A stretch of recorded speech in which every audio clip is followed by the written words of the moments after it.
The day the Zor vessels appeared over every major city on Earth, humanity experience. What historians would later call the Great Humbling. I remember standing in Times Square, neck craned upward like everyone else, watching the massive iridescent ships hovering silently above the skyscrapers. They were beautiful in a terrifying way, like enormous jellyfish made of liquid metal and light. No one panicked at first. There was just Wandera collective breath held by 8 billion souls. We'd always known we weren't alone, hadn't we? But knowing and seeing a different thinks entirely. What do you think they want? Whispered Mira, my roommate, her fingers digging into my arm. I shook my head. Inaudible tones were none of us could have guessed. The first broadcast came 27 minutes after their revival. Every screen on Earth, televisions, phones, computers, billboards flicked to life with the same image, a being that looked like a cross between a mantis and a leopard with 6 limbs and eyes that seemed to shimmer with galaxies. Do not be alarmed, it said, in perfect, unaccented English. We are the Zor, and we have claimed this world under the Galactic Charter of Undeveloped Systems. There was no war, no resistance. How could there be? Their technology was millennia beyond ours. Our most advanced weapons couldn't even scratch their vessel shoals. When a few nations attempted to fight back, the Zackers simply shut down our power grids and communication stees.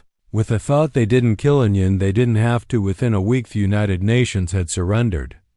On behalf of humanity, the terms were unusual. You will be cared for, the Zacker representative explained to the emergency assembly. Fed shelter had prodded. Your planet will be healed off damage you've done to it. You may continue your lives with minimal interruption.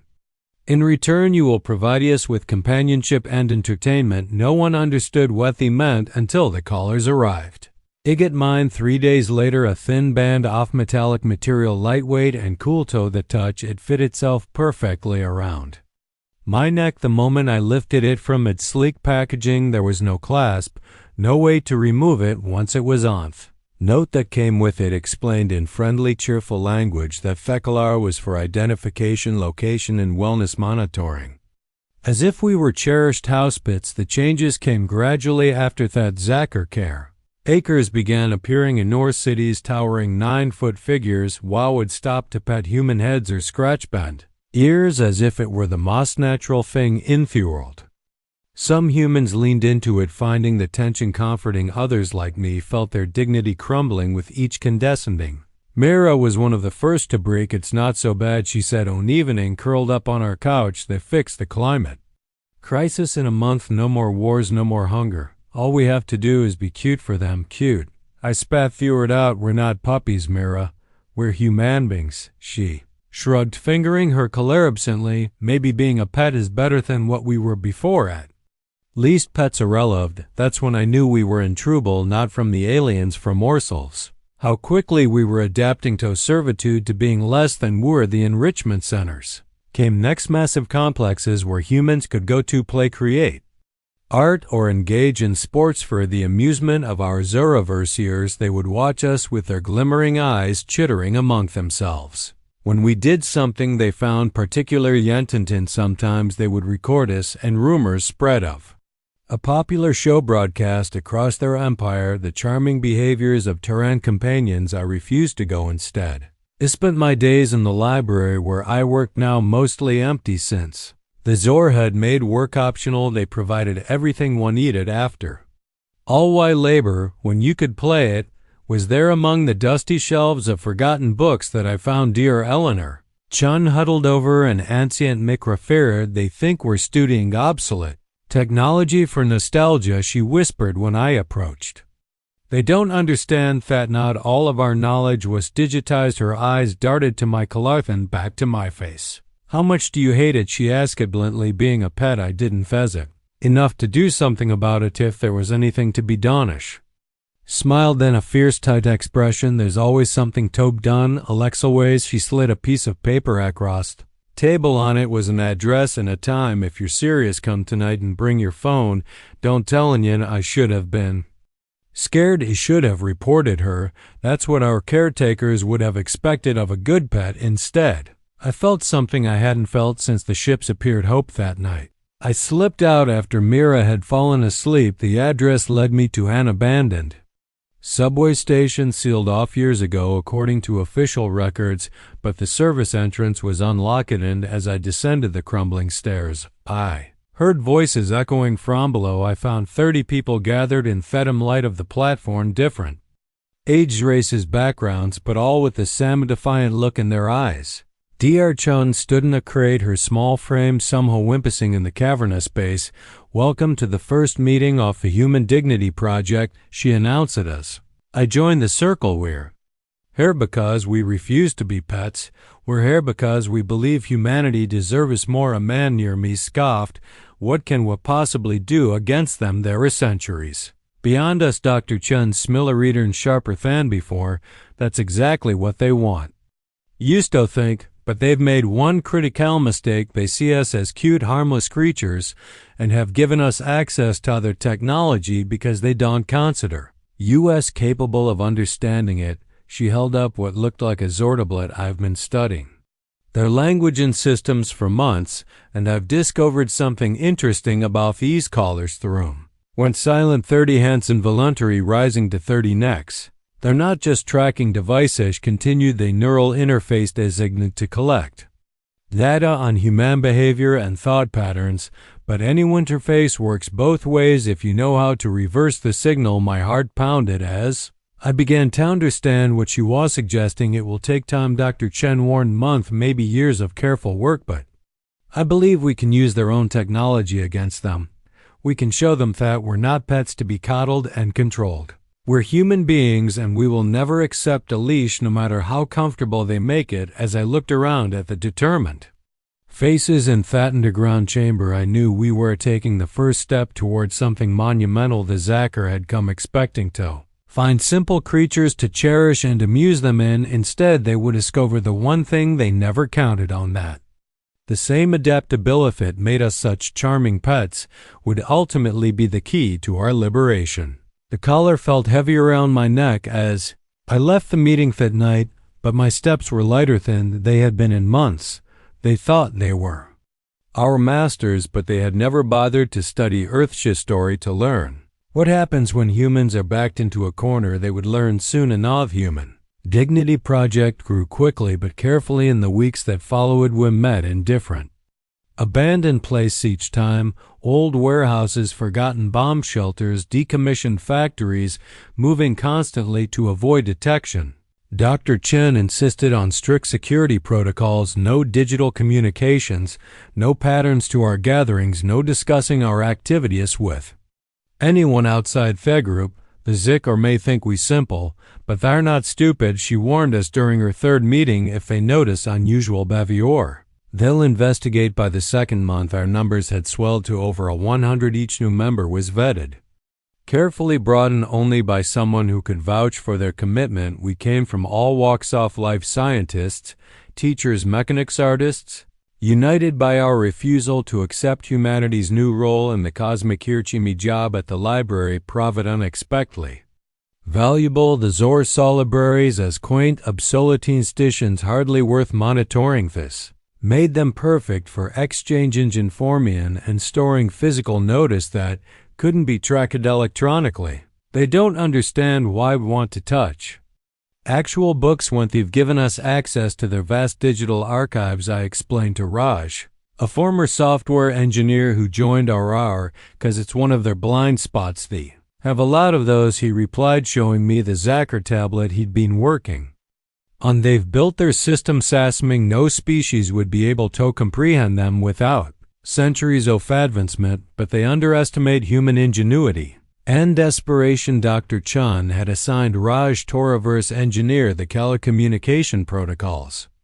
Each night he worked tirelessly in a makeshift lab we'd set up in an abandoned subway maintenance room surrounded by salvaged equipment and stolen Zycor tech. Meanwhile, I had my own assignment: gather intelligence on Zacher behavior and psychology. This meant doing the one thing I'd refused to do until now: visit enrichment centers and play the role of the compliant pet. The first time I walked into the gleaming dome of the Manhattan Enrichment Center, one felt nausea assured of humans engaged in various activities while Zakir Karatattered among them, offering treats and affectionate gestures to those who miss them most.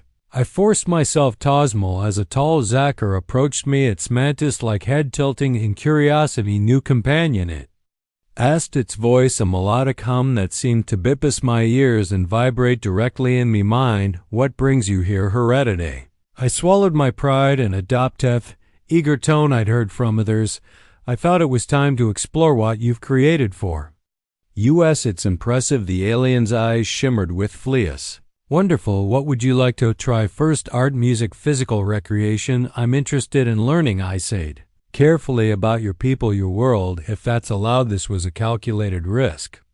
Dr. Chin had theorized that the Ziggurat would be flattered by human curiosity about their civilization, but we weren't sure how much they were willing to share. To my relief, the alien's poster suggested delight, such an inquisitive little alone, of course.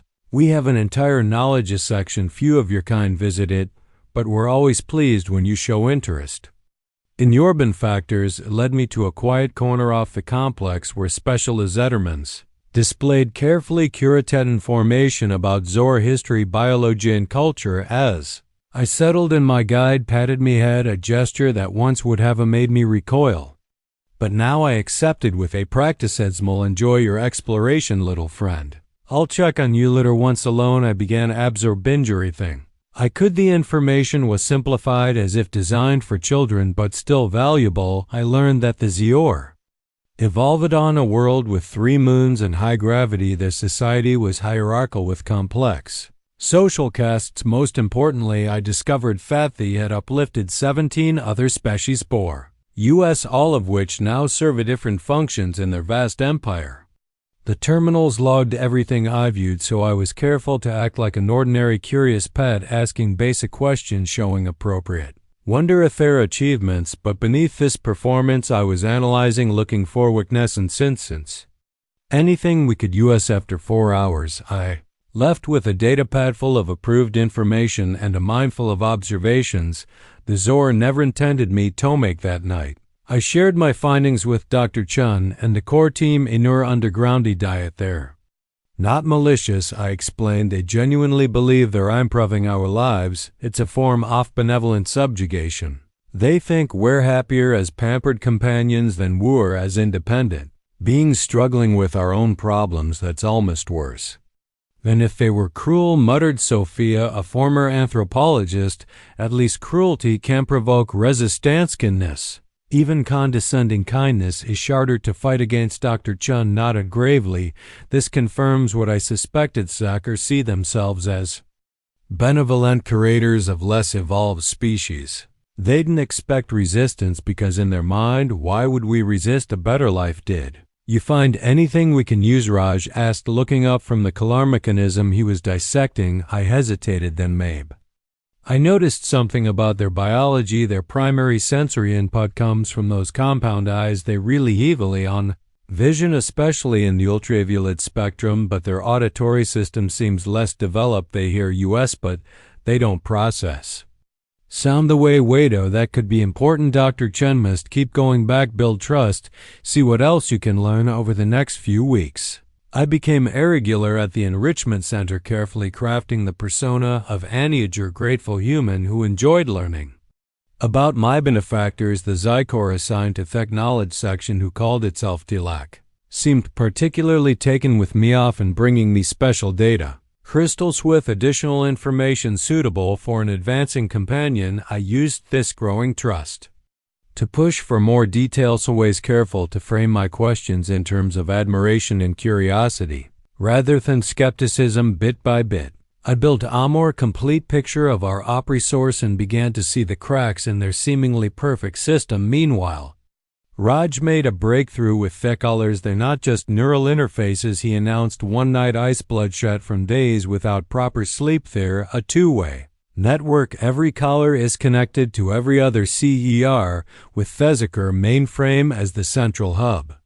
But here's the thing, the connection goes deeper than they intended. He pulled up a holographic display showing a complicated network diagram. The collars are actually integrating with our nervous systems on a fundamental level. The Zakir designate them to read our emotional states and basic thoughts, but the human brain is more adaptable than they anticipate. We're not just wearing their technology, we're bonding with it, Doctor. Chun leaned forward, her expression intense. Are you saying we could potentially control the connection, use it for our own purposes? Raj nodded slowly. With time and the right approaches, I think we could create a human network operating beneath the Zek's awareness, but we'd need access to their main systems to implement the change effectively.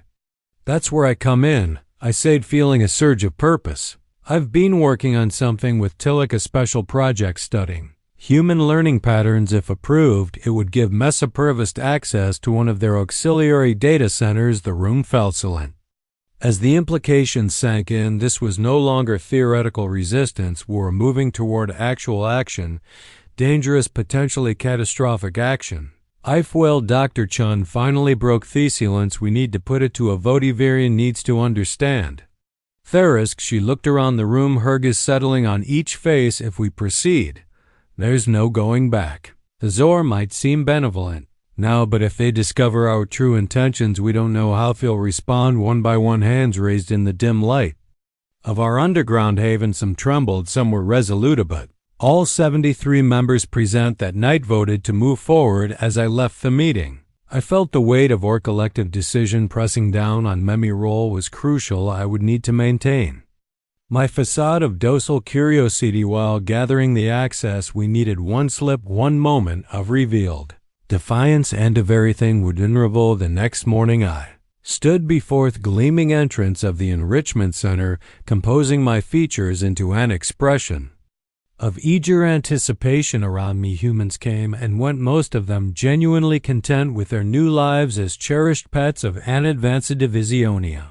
I touched my collar, feeling its cool surface against my skin. Soon I thought it might become something very different, not a leash, but a weapon, not a mark of subjugation, but a tool of liberation. With a deep breath, I stepped through the doors, ready to play my part in humanity's quiet rebellion.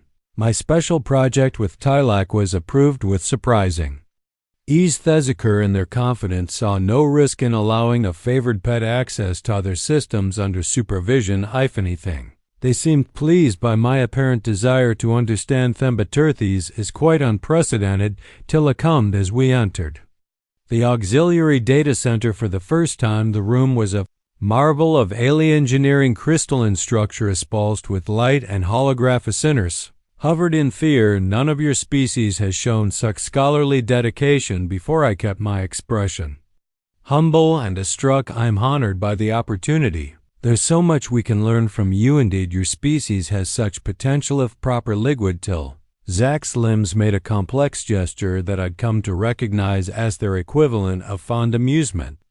Now let me show you how to access the approved databases. For the next 3 hours, I diligently worked on the project we designed together, a study of human learning rates when exposed to Ziegler educational methods, but my true focus remained on memorizing the access protocols, the system architecture, and most importantly, the security patterns. I couldn't risk taking notes or using any recording device, so I relied on an old memorization technique I'd learned as an undergraduate, creating an elaborate mental palace where each piece of crucial information was stored in a specific location as TAC demonstrated systems. I mentally placed each access code and security protocol in rooms of an imaginary library where I could retrieve them later when our session ended. Till Zach seemed pleased with my progress. You've taken to this remarkably well. Perhaps we've underestimated your species' capacity for structured learning. We're full of surprises, I replied, with a smile that hid my true thoughts. That night I transferred a Veringti I'd memorized to Dr. Chen and G. We worked until dawn in our underground base, creating a detailed map of the Zor network architecture based on what I'd observed. This is invaluable, Raj muttered as he translated my descriptions into a working model, but we still need more specifically access to the color control subsystem. I'm working on it, I promise. Edel. Zach is beginning to trust me. A few more sessions, and I think I can persuade them to show me more of the companion management systems for the sake of my research. Of course, Dr. Chan looked concerned. Don't push too fast the moment they suspect anything. I know I assured her I'm being careful over the next few weeks. I balanced my time between the enrichment center, the library, and our growing assistants. Movement new members sconching to join, and we'd establish etals in 12 major cities around fueled communication remained analog and indirect notes past hand-towing messes, hidden in library books and the occasional in-person meeting. Meanwhile, those of us with technical expertise continued to work on understanding and subverting the color technology. Progress was slow and dangerous. One wrong modification could alert the ZN or worse cause neurological damage to fewer. It was during this tense period that Mira, my roommate, began to grow suspicious of my activities. "You're out all the time," Nosh remarked one evening as I prepared to leave for another meeting, "and you've started going to the enrichment center. I thought you had it the idea." I kept my voice casual. I realized I was being stubborn. There's actually a lot to learn there. She studied my face carefully. Seemed different, latterly more episode, just trying to make the best of our situation. I replied with a shrug. "Isn't that what we're all doing?" I could see she wasn't entirely convinced, but she let it drop that night. I added another worry tummy growing list. How many others were noticing changes in their friends and family who had joined our cause? How long before some repeated unusual behavior to their Zorker takers? The breakthrough came unexpectedly during my 5th session in the data center. Tillich was called away urgently, something about an incident in another sector, leaving me alone with the systems for nearly 20 minutes. It was a risk I hadn't anticipated, but couldn't ignore. Working quickly, I navigated to the management subsystem, using the access codes I'd carefully memorized from watching till Zach's previous interactions. My hands trembled slightly as I copied the critical data into a secure partition I'd created earlier, disguised as part of my approved research project I had just finished, and returned to my authorized work when till Zach returned, their posture indicating distress. "Is everything all right?" I asked. The picture of innocent concern. A companion injured themselves in the physical recreation area. They explained it's rare, but occasionally your kind has accidents. It unsettles the caretakers when it happens. I nodded sympathetically, while my mind raced with the implications of what I'd just done. If I'd been detected, there would already be alarms and security protocols activating. The fact that Zach seemed unaware suggested I'd succeeded that evening. I transferred the stolen data to Rod using a modified Zor crystal I'd smuggled out inside a hollowed-out book. "This is it," he breathed as he began analyzing the files. "The complete caller control protocols. With this, we can potentially rewrite the entire network." The core team gathered to discuss our next steps. The room buzzed with nervous energy as Raj explained what was now possible. "We can create a shadow network," said, "operating underneath the Zor's primary system. It would allow us to communicate securely through the callers themselves, thought to fight essentially without their knowledge." "How long would it take to implement?" Dr. Chun asked. Raj grimaced. "That's the hard part. We need to push the update to every caller simultaneously, or the system will detect the anomaly, and to do that, we need direct access to their primary control node." Silence fell over the room. The primary control node would be in the main Ziki, no administrative center, the most secure and heavily monitored facility on Earth. "It's impossible," someone muttered, "would never get in, let alone access their systems." I found myself speaking before I'd fully thought it through. Actually, there might be a way. Till Zach mentioned that they're planning a celebration next month, a 1-year anniversary of their arrival. They're calling it the Elevation Festival, and they're inviting select humans to attend the main ceremony at their headquarters. "And you think you can get an invitation?" Sophia asked skeptically. "I'm already on the list," I revealed, till Zach added me as an example of exceptional companion development. "These are love showcasing their success." Dr. Chan's eyes gleamed with newfound hope. "This could be our only chance, but it would mean putting you at extraordinary risk. We'd need to create a device." Smiling out to hide, Raj added, already thinking through the technical challenges, something that could interface with their systems and deploy your modified protocol across the entire color network. I took a deep breath. "If you can build it, I can plant it. The next 3 weeks were a blur of Finton's preparation. Raj and his team worked around the clock to develop a microscopic device that could be hidden beneath a fingernail or in a strand of hair. The technology was a hybrid of salvaged Zacher components and human innovation, something they wouldn't expect or be looking for. Meanwhile, I doubled my visits to the enrichment center, cementing my reputation as an model companion. I practiced projectings and emotions the Zik would want to see in ensuring that my callous neural monitoring would show nothing but appropriate enthusiasm for the upcoming celebration.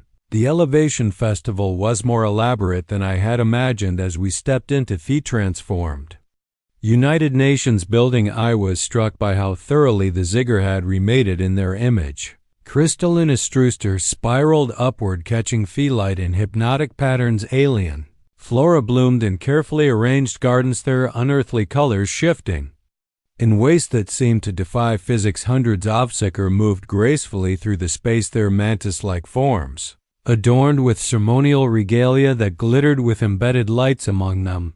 Walked selected humans, perhaps 50 in total, all wearing the special garments that marked us as honored companions, till Zach greeted me with a gesture that I recognized as their version of affection. "You look wonderful, little scholar. Are you pleased to be here? It's breathtaking," I replied, allowing genuine awe to color me voice while keeping my true purpose locked behind mental walls. I never imagined I would see something so magnificent. The other caretakers are quite interested in meeting you, till Zach continued guiding me through the crowd. "Your progress has become something of a talking point, a mod of what human companions can achieve with proper guidance." I felt a pang of guilt as I smiled at this praise. Till Zach had been kind to me in their condescending way, he truly believed they were helping humanity.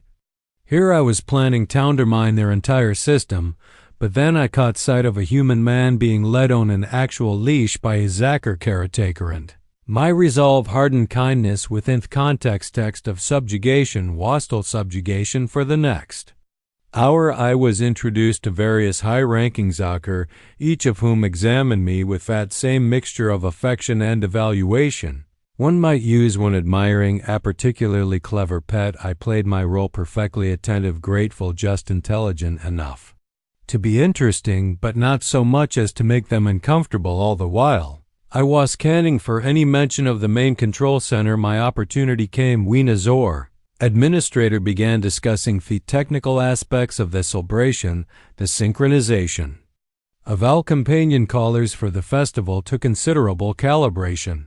They explained to the group the central neural network had to be expanded to accommodate the emotional resonance program. "That sounds fascinating," I said, me pulse quickening. "Where is such an important system housed? It must be incredible to see." The Zor seemed pleased by my interest. "The primary note is just below this level, a marvel of our engineering. Perhaps Tillich could show you a glimpse of it as part of your educational experience."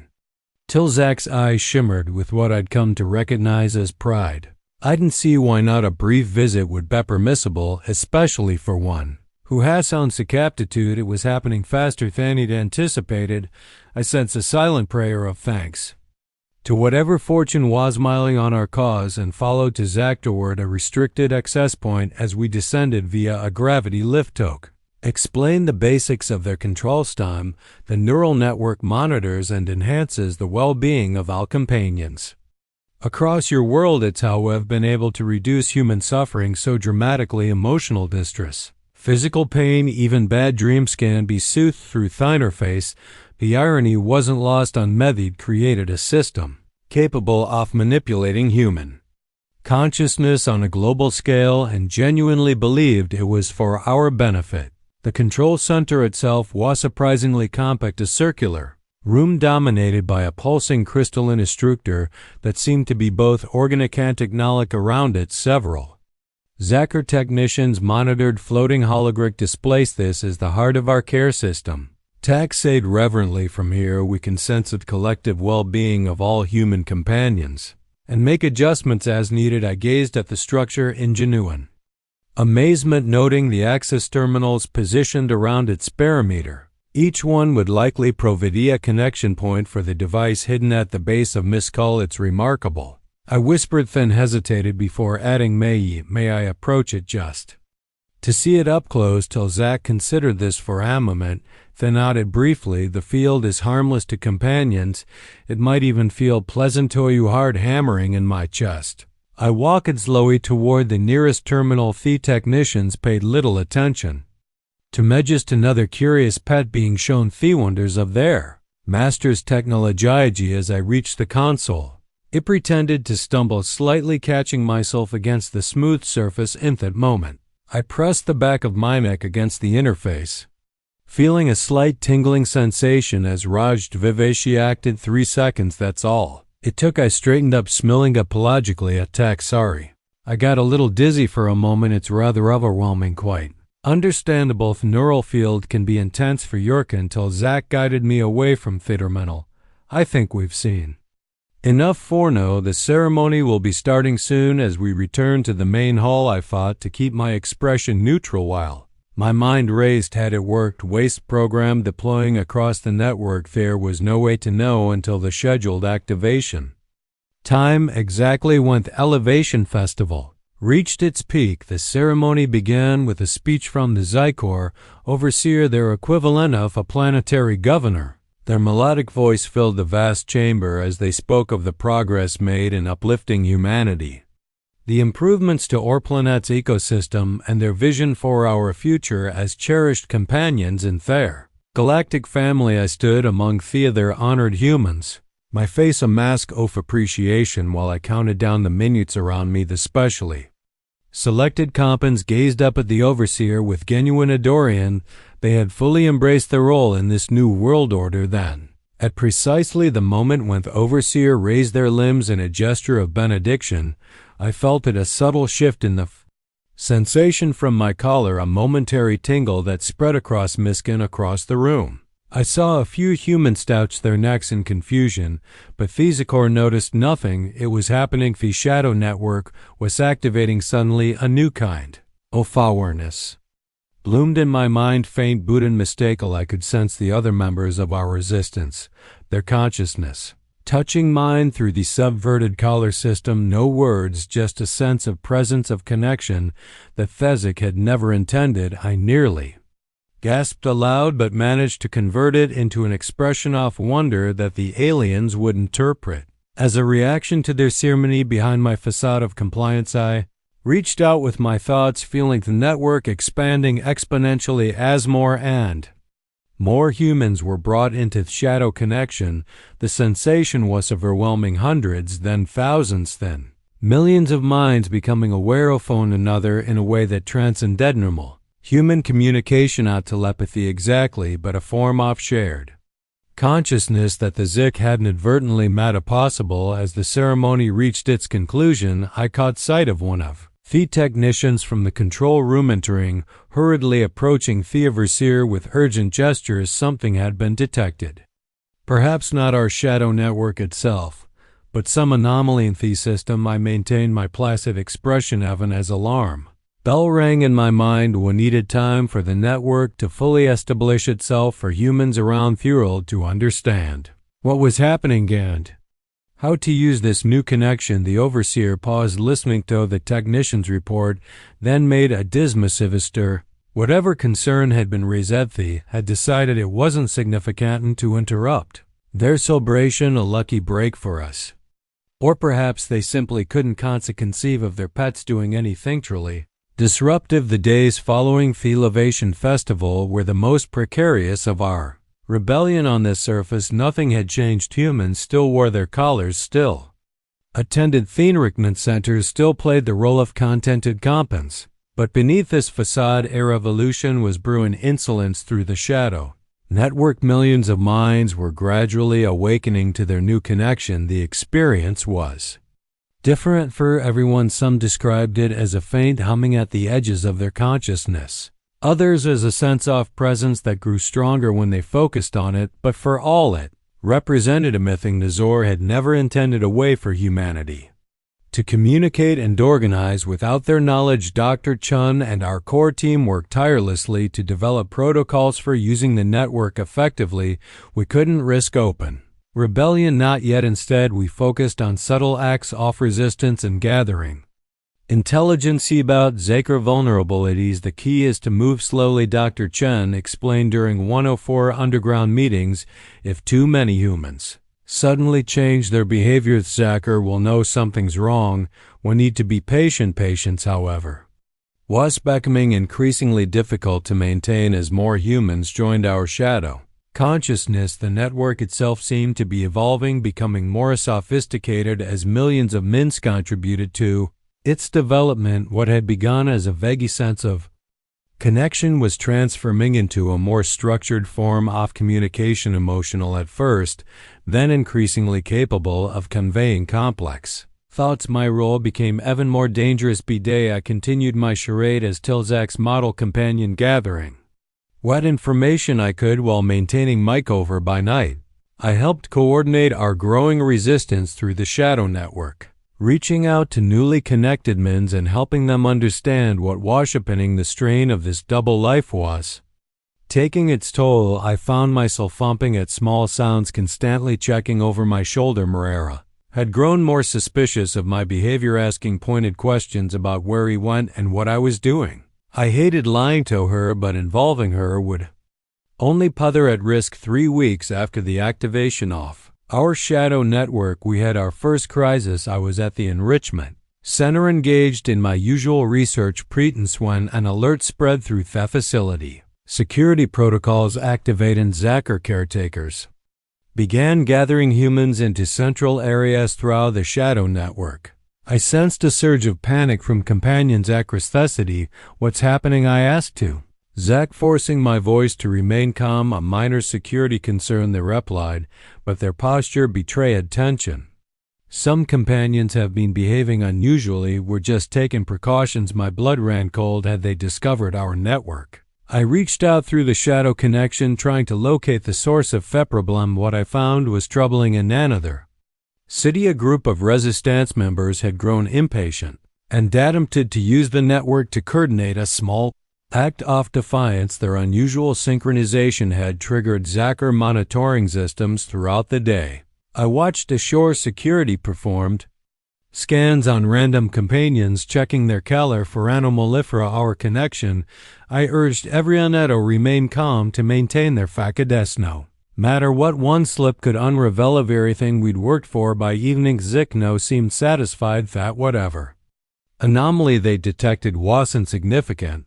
The security alert was downgraded and companions were really said to return to their dwellings, but the message was clear: weren't as invisible as we'd hoped. That night, our core team convened an emergency session. Through the Shadow Network, thousands of resistance leaders from around the world joined in unprecedented virtual council. We need to accelerate, Erdemline argued, a resistance leader from Europe. The longer we wait, the more likely they'll discover us. Rushing will only lead to disaster, countered Dr. Chun. We still don't fully understand their defensive ability, but we found some Athingen Turchdict. Raj, his excitement pulsing throughout the connection. The collar network isn't just a way to monitor, control us, it's also their primary method for coordinating their own activities. If we could seize control of it completely, we could potentially turn their own system against them.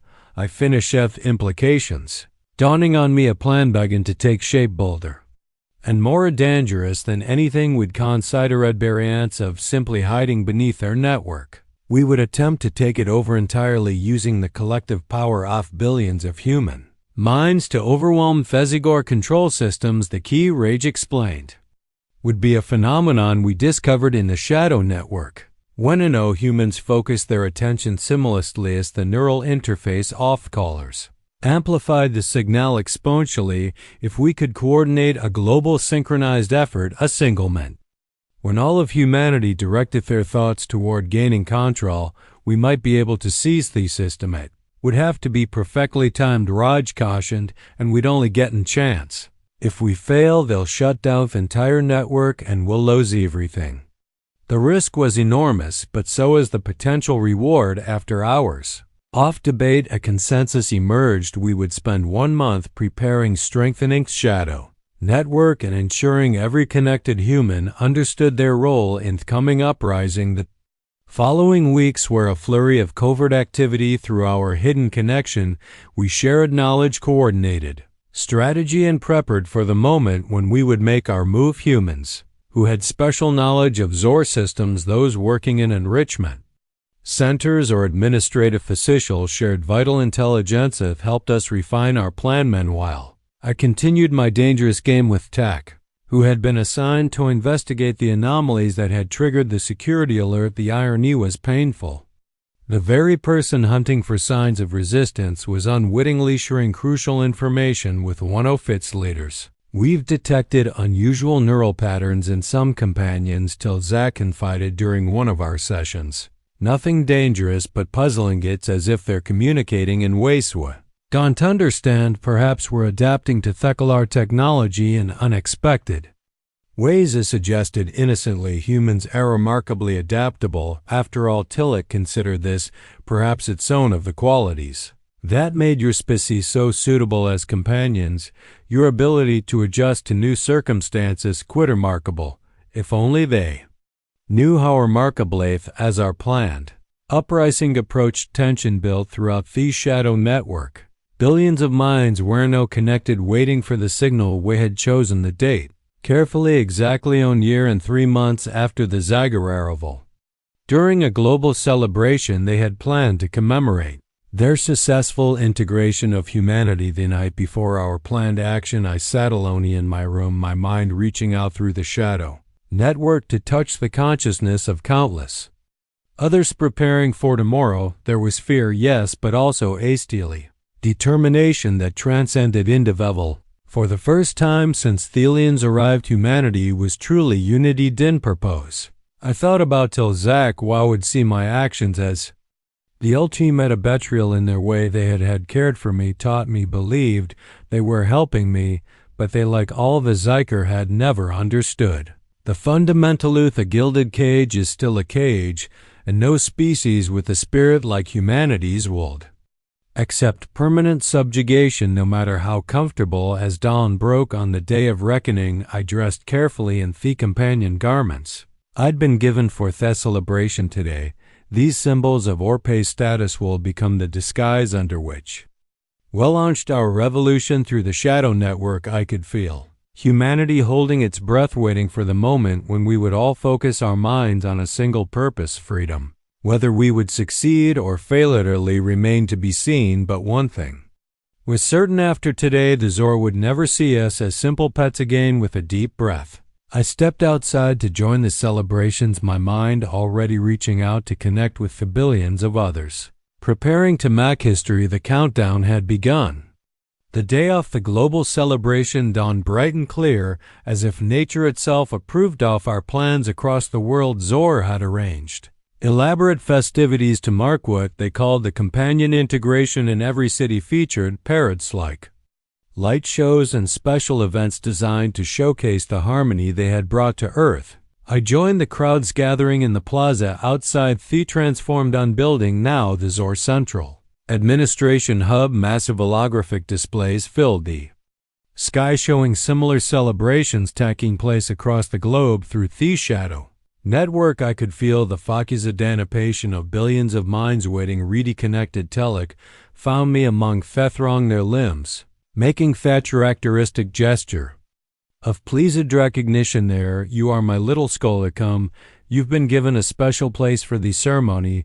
They led me to a raised platform where several dozen exemplary companions were being seated. From this vantage point I could see the enormous crystalline stage where the overseer would soon address the assembled crowd. More importantly, I could see the subtle security measures in place. Zorguard stationed at strategic points, monitoring systems disguised as decorative elements. As I took my seat I reached out through the shadow network, connecting with Dr. Chun and the other resistance leaders. Everything is in position. Committee nonverbal confirmation, all cells reporting ready. The overseer appeared on stage to thunderous applause. Laws, some a genuine From humans who had embraced their status, some carefully feigned, but most of us aware of what was coming, their iridescent form gleamed in sunlight as they began their address, speaking of the great progress made in elevating humanity from our primitive estragals to our proper place in their cosmic family. Through my collar, I could feel the official Hacker network pulsing with programmed emotions, content, gratitude, belonging, designato reinforce our role as devoted companions, but beneath it our shadow work hummed with a very different regenerator defiance and a fierce collective. While the overseer was approaching the climax of their speech, moment when the Zor would activate a special harmony sequence through Alcalar simultaneously, a global wave of artificially induced euphoria to celebrate our subjugation.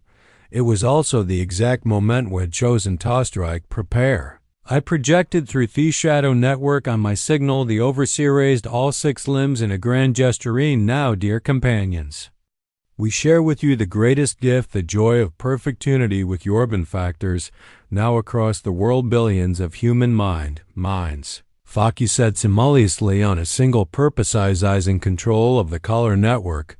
The sensation was unlike anything I'd ever experienced, a massive surge of collective will crashing against the barriers of the Zor system like a tittlewavi. For a moment nothing seemed to happen. The overseer continued speaking Ginar of the battle taking place on annual level, then a ripple of confusion passed through the Zor and Theplaza. One of the technicians rushed to the stage, gesturing urgently. I felt it before I saw any outward sign, a shift in the network, a tipping point as the combined force of human consciousness of the alien control system's shadow became the substance, and what had been hidden became dominant across the plaza. Humans straightened in their seats, a new awareness dawning in their eyes. Thekalar's once tools of control had become a conduits for a collective human consciousness more powerful than Thezakar had ever imagined possible. The overseer's voice faltered as they received urgent communications from their staff around the plaza. Zakar guards began moving with heightened alertness, sensing that something was wrong. Through our now dominant network, I sent a message to all of humanity: stay calm. Do not act aggressively. We are now in control of the collar system, but any violence will only provoke a violent response. Stand united, stand firm. The overseer's voice boomed out, nodding with concern. We are experiencing a temporary technical difficulty. Please remain calm while our engineers addressed the situation. But the situation was far beyond their ability to address throughout the network. We could now access the entire control system. Raj and his team were already implementing the protocols we developed, securing our control, preventing any Zor countermeasures, and establishing our dominance over the very technology Minto. Keep US hostile humans began to stand quietly and peacefully, but with a new dignity in their posture. No longer cowering or playing the role of pets, they stood as equals, connected, united, and free of mental manipulation. The Zakar response varied from confusion to alarm. Some reached for weapons, only to find that the humans around them made no threatening moves. We simply stood, our minds linked in unprecedented unity, waiting.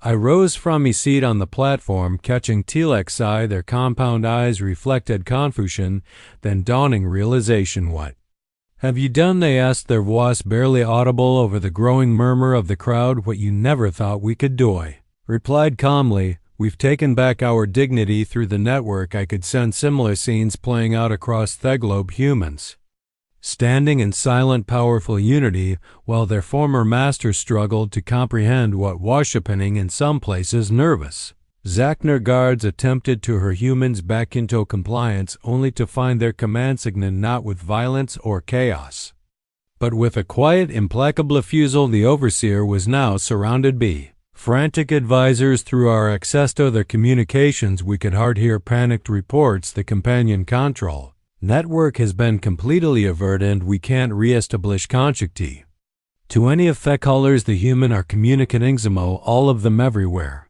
I stepped to the edge of the platform, feeling billions of minds supporting me, guiding me, when I spoke, my voice carried the weight of all humanity we wished to speak with. The overseer, I announced, not as pets, not as companions, but as sequels. A hush fell over the plaza. These guards looked to their leaders for guidance, weapons ready but uncertain. The overseer stepped forward, their posture a mixture of outrage and disbelief. What is the meaning of this disruption? They demanded. I straightened, channeling the collective strength of the shadow network. For 15 months you have treated us as lesser beings, as pets to be trained and controlled. You never bothered to understand who we truly are today. That changes. We have taken control of the neural network, and we will not relinquish it. The overseer's voice took on a dangerous edge. This is impossible, and if it were true, it would be the gravest violation of the caretaker protocol. The consequences would be severe. We're aware of the risks, I replied, feeling humanity's resolve flowing through me, but we are no longer willing to live as your pets. We propose a new arrangement, one of mutual respect and true cooperation. Through our connection to other systems, we projected a simple message onto all the holographic displays across the plaza, and indeed across the world. Humans of Earth stand as equals. Your caller are no longer devices of control, but of unity. We seek peace and cooperation with the Zacher, but we will never again accept subjugation. The overseer conferred urgently with their advisors. Clearly shaken by this unprecedented devil through the network, we monitored their internal communications, ready to respond to any planet aggression, but the Zors seemed genuinely paralyzed by the situation. Their entire approach to Earth had been predicated on our acceptance of their dominance. They had no protocol for dealing with pets. Woe suddenly refused the role. After what seemed like an eternity, the overseer stepped forward. Dagon, you cannot maintain this. This Kupor technology is far beyond your understanding. This is merely a temporary anomaly. A smile spread across my face, not of mockery, but of confidence. Perhaps once that was true, but you gave us these neural interface, never imagining what we might do with them when billions of human minds work together. We understand your systems now, and we've improved upon them in ways you never considered possible. To demonstrate a point, we caused every collar on Earth to glow with a soft blue light, a visual symbol of our control visible to all Zacher. The effect was immediate and dramatic across the plaza. The corporators backed away from their former campaigns, suddenly uncertain who held the power through the network. Dr. Chang, thoughts reached me. Tell them our terms were ready. I stepped closer to the edge of the platform, my voice carrying the authority of united humanity. Here are our terms. First, all humans will retain their colors, but under our control. They are now tools for unity, not your dominance. Second, we will renegotiate Earth's status in your empire as equal partners, not as possessions. You will share your knowledge and technology openly, as we will share ours. And finally, any Zach know who can accept humans as equals will be asked to leave our world. The overseer's limbs trembled with what might have been anger or fear. And if we refuse these demands? I shook my head slowly. This isn't a threat, but a reality you must accept through the Keller network. We now control most of your Earth-based systems. We don't want conflict. We want recognition. The choice is yours. Adapt to this new reality, or leave us in peace. As the words left my mouth, I felt the awesome weight of speaking for all humanity through the shadow network. Billions of minds reinforced the message with aggression, but with unshakable resolve. The plaza fell silent as the overseer considered our terms and semos. That moment, standing between humanity and the Zacher, I realized that regardless of their answer, everything had already changed. We were no longer pets awaiting our master's decision. We were the masters of our own destiny. The silence stretched between us, heavy with the weight of history. The overseer stood motionless, their iridescent form shifting in subtle patterns of uncertainty across the plaza. The Zacorporators exchanged unreadable glance, their rigid control over Earth slipping through their many-limbed grasp. Through the shadow network, I could feel humanity's collective breath held in anticipation. This was the moment, the final test of our resolve. Then the overseer exhaled a lordsonant hum, a sound of consideration perhaps. Event defeat, you have forced a dilemma upon us. He said, at last we came to elevate our species. to provide you with structure and purpose, but it is clear that we underestimated your nature. Your minds are unlike any we have encountered before. A murmur rippled through the gathered Zack. No, some bristled at few words, others seemed contemplative. I felt a subtle shift in the air. They were listening. The overseer straightened their many eyes surveying the sea of standing humans, no longer passive, no longer pets. I knew they could feel Thepor radiating from us, not just through words, but through the very network they had built to control us. You claim equality, the overseer commented, but equality is not a gift. It is a burden, one that demands responsibility. Stepped forward. We are ready. The overseer studied me for a long moment, then they inclined their head ever so slightly, a gesture I had come to recognize as a Zacker concession. Then we must negotiate. The plaza erupted in murmurs, both human and Zacker alike. The tension did not evaporate, but its shift had transferred. This was not surrender, not yet, but it was the first crack in Zor's certainty, the first acknowledgement that the world they had built was no longer solely theirs to control through the shadow network. Dorichin's voice reached me. We've done if they're listening, but I knew this wasn't the beginning. The days that followed were unlike anything in human history. Negotiations began immediately, tense and fraught with mistrust. Zor resisted, refusing to accept a world where humans could not be controlled. They left Earth, their ships departing in silent protest. Others chose to stay fascinated by what had come. The collar network, once a tool of subjugation, became something new, an interface not of control but of connection. Humanity was no longer billions of isolated minds, but a species that had for the first time truly learned to think together. The balance of power had shifted and the future was uncertain, but one truth remained unshakable and undeniable. We were no longer pets who were free, and we would never be Kagad again.